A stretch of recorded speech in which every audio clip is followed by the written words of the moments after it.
Tranquil, peaceful, still, or all of the above. It doesn't matter how you call it. The York University campus was rather quiet last week as students from the Toronto Post-Secondary Institution enjoyed their much-coveted Fall Reading Week. Back on the bustling Ryerson campus, students were busy attending classes as usual. Ryerson is not one of the Ontario universities that opted in favor of a reading week in the fall. Charla Farrell is a third-year communications student at York University. She says a fall reading week really helps her catch up at one of the busiest times of the year for students.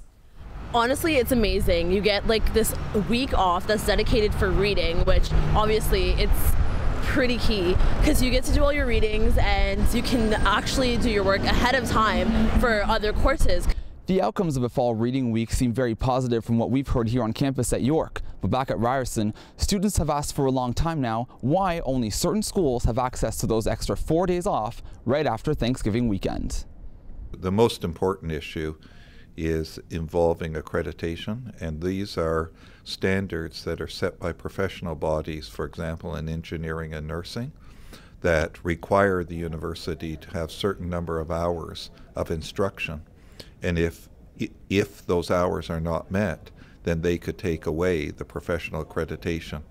With regard to my personal position on it, I think we should do whatever we can to find a way that our students have their reading week, because I am convinced that it makes an important difference for them. The Ryerson Students' Union has fought for a fall reading week for years now, still with no success. Well, the RSU has been working to sort of understand from students what they're looking for a fall reading week, and right now we're at the point where we're working to try and get some consultations across the campus, things like maybe town halls or info sessions that we can talk about the impacts of having a fall reading week. Some students say it doesn't matter how or why only certain schools have it. For the ones who don't, it's just plain unfair.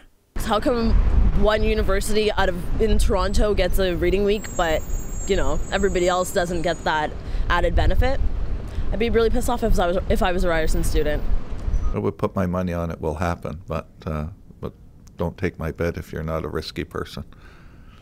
The Ryerson Students' Union, as well as university executives, are staying positive at the chance of eventually getting a fall reading week, even though it seems it could still be a few years until Ryerson students enjoy a week off under the colored leaves. I'm Stéphane Paré for RUtv News.